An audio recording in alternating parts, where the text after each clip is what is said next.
ഈശോ മിശിഹായ്ക്കും സ്തുതിയായിരിക്കട്ടെ.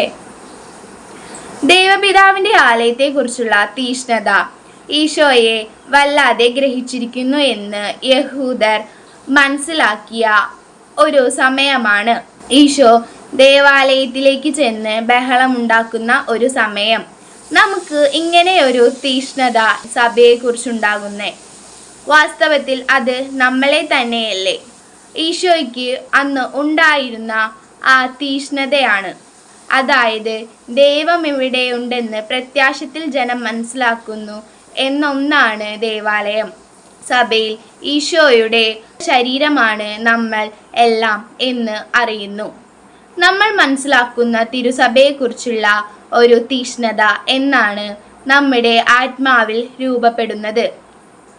ആ ഒരു തീഷ്ണതയല്ലേ വാസ്തവത്തിൽ ഈശോയുടെ ശരീരം എന്ന നിലയിൽ നമ്മളെ പരസ്പരം അങ്ങോട്ടും ഇങ്ങോട്ടും സ്നേഹിക്കാനും വളർത്താനും, അങ്ങനെ ഈശോയുടെ അല്ലെങ്കിൽ പിതാവിൻ്റെയും പുത്രൻ്റെയും പരിശുദ്ധാത്മാവിൻ്റെയും സ്നേഹക്കൂട്ടായ്മയിലേക്ക് നമ്മളെ രൂപപ്പെടുത്തുന്നത്.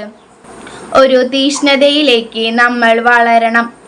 യോഹന്നാന്റെ സുവിശേഷത്തിൽ 2-ാം അധ്യായം 16-ാം വാക്യം, പ്രാവുകളെ വിൽക്കുന്നവരോട് അവൻ കൽപ്പിച്ചു, ഇവയെ ഇവിടെ നിന്ന് എടുത്തുകൊണ്ടു പോകുവിൻ.